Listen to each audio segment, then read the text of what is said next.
Hi, thanks for joining me. Hello.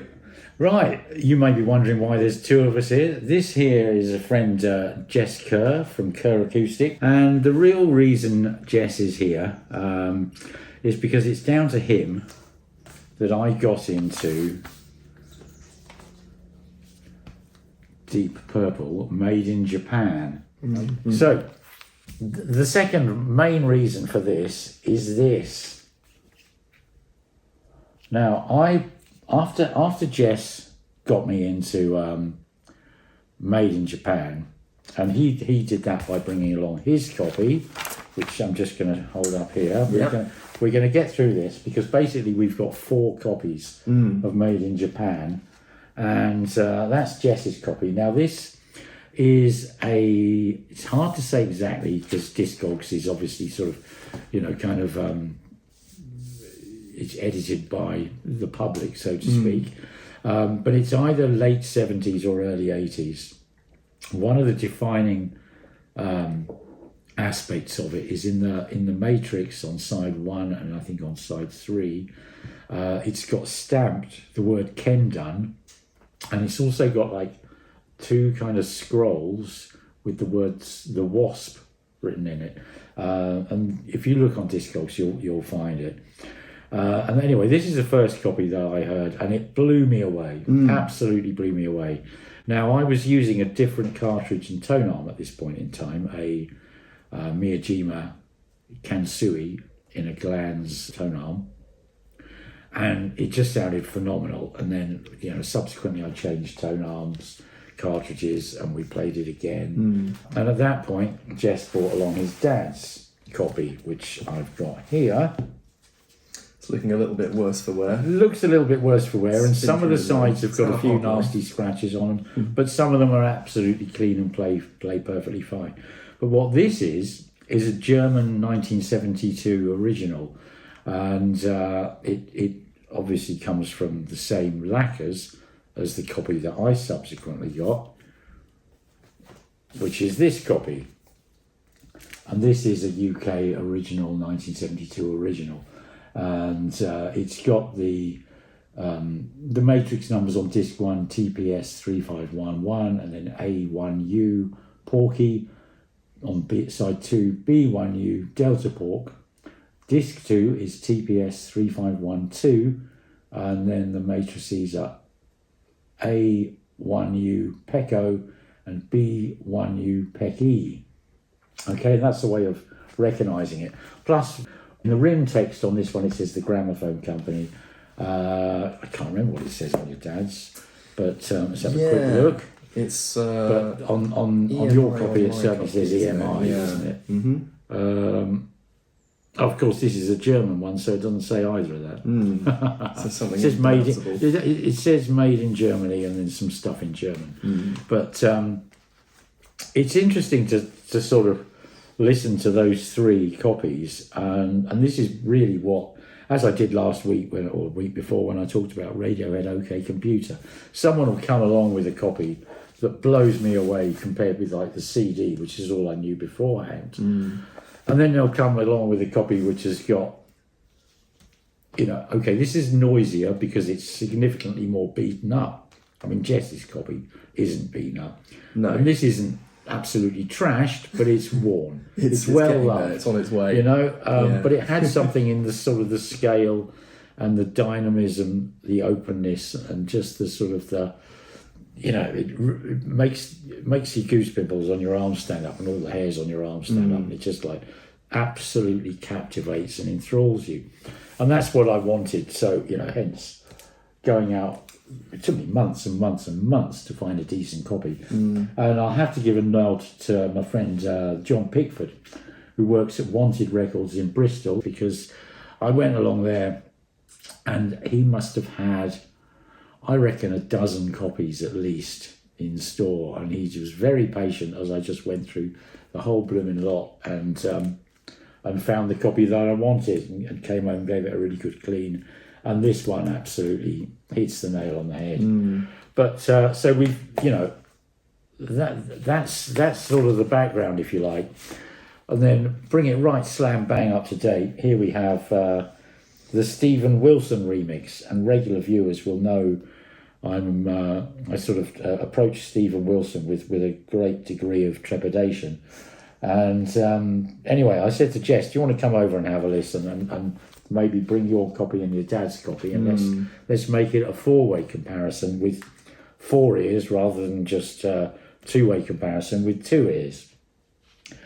And he was up for that, so we came along, and last night we sat down. We didn't listen to all 4 sides 4 times over, but what we did is we picked side 1 and we just listened to the whole of side 1 in entirety on all 4 versions, and then at a sort of just adjusting the volume to whatever level felt right, and then went back to the beginning of Child in Time, and actually with a sound pressure level meter then sort of level matched, of which this is a very interesting thing, because of course with this one here, let's just cut to the chase. I think it sounds absolutely bloody awful, and basically Stephen Wilson has done it again. Now, I've seen a couple of reviews on this. I tend to avoid looking at reviews of records that I'm about to do a video of, but in this case I did, because was genuinely interested about whether I should buy this or the £200 set with the full 3 concerts in it and the lovely book. And that's still kind of vaguely tempting, but significantly less so after listening to this, because in the reviews I read, it was like, he's only just sort of tweaked it a little bit, he hasn't gone in there and messed it up. That's so wrong. It is so different, isn't it? And from the word go, the first thing you kind of, you've got that spacious sort of, tuning up, setting the scene. On the German copy and on the UK original copy, both 1972 issues, the space of the auditorium is just huge. You are there in a theatre, a big one with great acoustics, and you can hear that cavernous space. It's very, very, very slightly smaller, but equally well defined on the later issue. I'd say so. Yeah. But this one here, you've got a space, and of course, the vinyl is deathly quiet, so that's a plus. Yeah, absolutely. Yeah.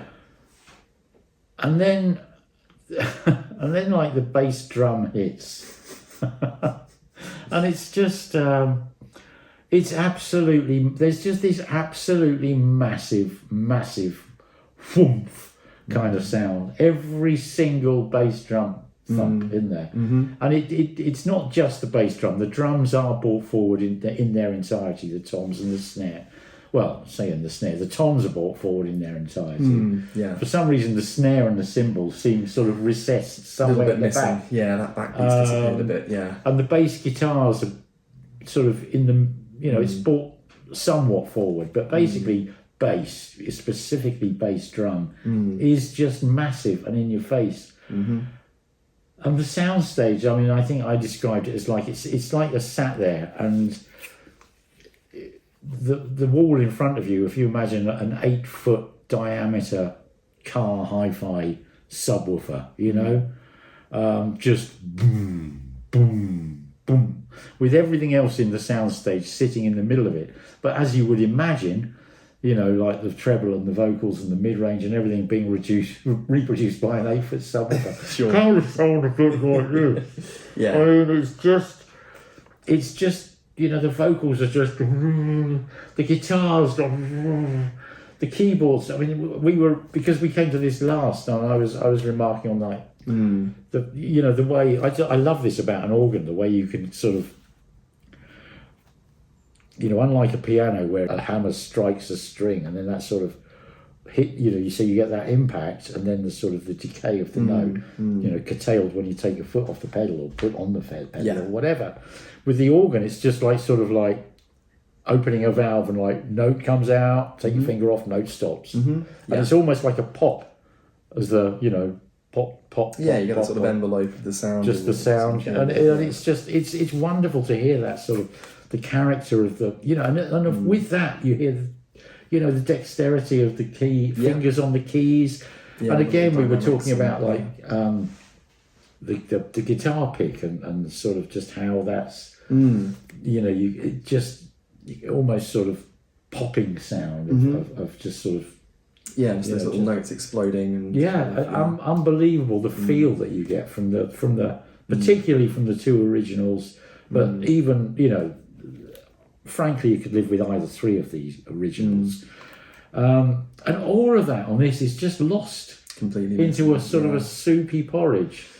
Now, you know, I don't know, I've only known this album on CD up until this year when Jess, you know, kindly brought along his, you know, his, you know, let's call it a 1980 pressing. Yeah, kind of thing. And that just blew me away in comparison with the CD. But this here, it's, I genuinely think the CD is going to sound better than this. I'd say so, yeah. I mean, it's, to me, it's not an album that really needed remastering, let alone remixing. No, absolutely. I mean, it sounds like a different album, but to me, it's so much of that meaning and is just completely lost, which is a real shame. And that absolute sort of, just the absolute mad, phenomenal intensity. I mean, you sat there with listening to any of the vintage issues, if you like, and you just sat there. I mean, this is without any shadow of a doubt, in my opinion, better than any of their studio albums by a country mile. And you just sat there with your skin covered in goose pimples, every hair on your body on end, and just marveling at the absolute talent and energy and the fact that this band is absolutely and utterly on fire. And on this, it just sounds like they've been, what did we say? It's like hooked up to a dose of morphine or something. Yeah, and sort of energy's gone. Yeah, just sort of dipped in calamine lotion, wasn't it? It was like cooled down, sanitized, just had the heat and the energy and the passion and the aggression and the grit taken out of the whole performance. It's awful.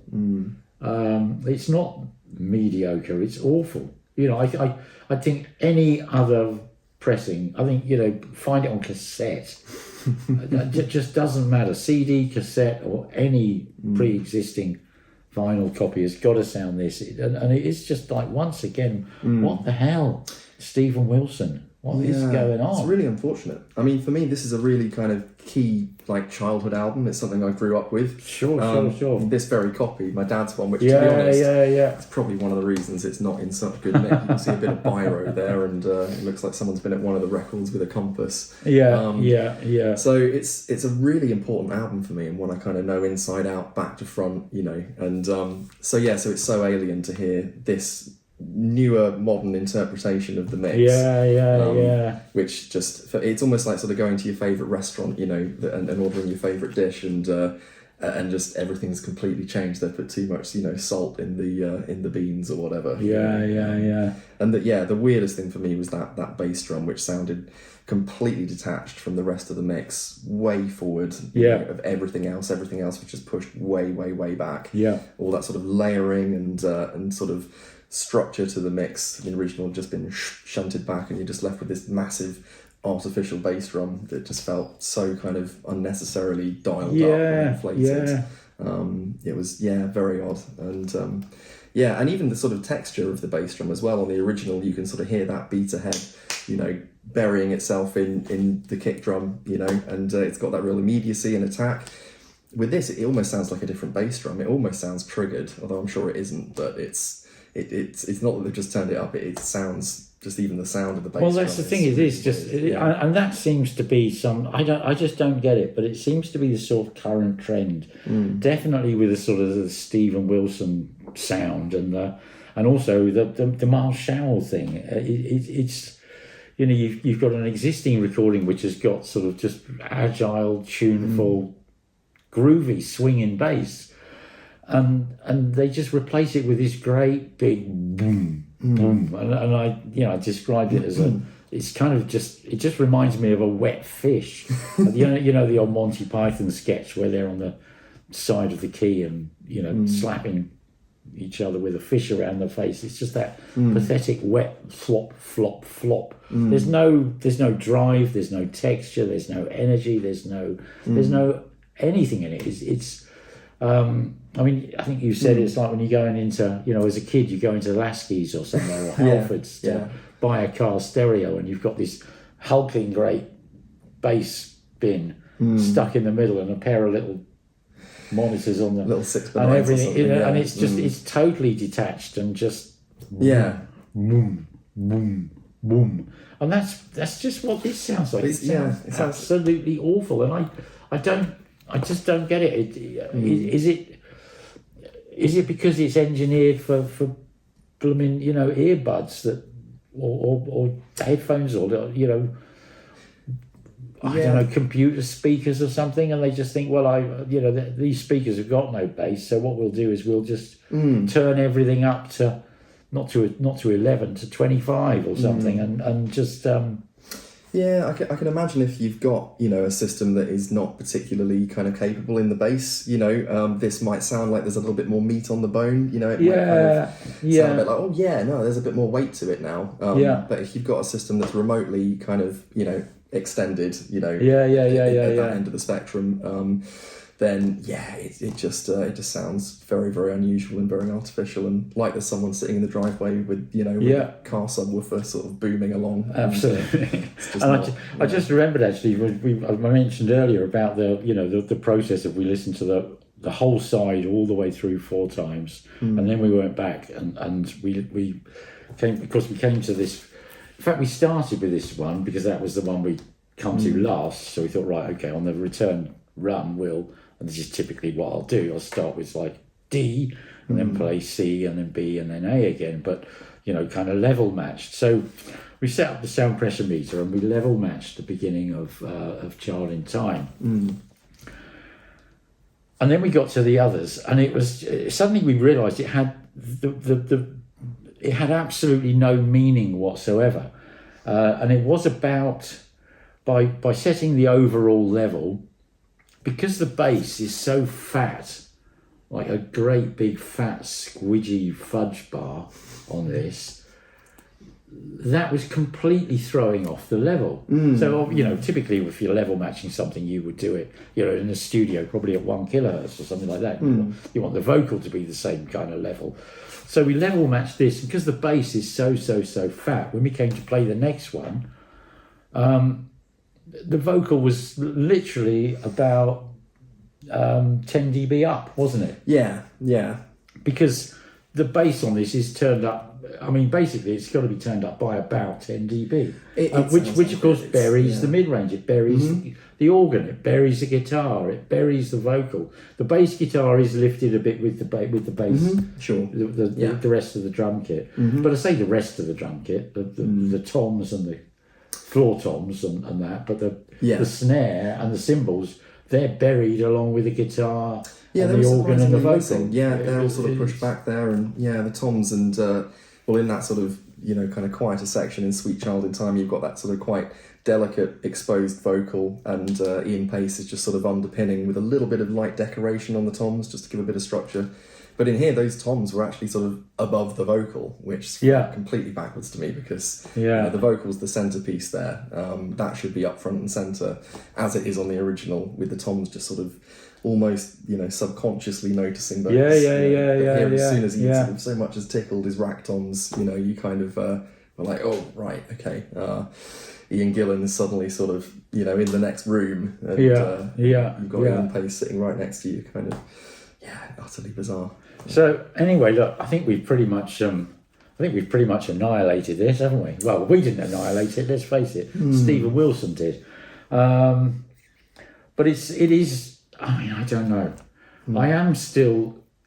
I'm still really kind of intrigued by the notion of the 3 separate concerts, because I mean it says on the back here we've got Highway Star, Child in Time, Strange Kind of Woman, and Space Trucking were all from the second night at Osaka. So you've got 3 consecutive nights, okay?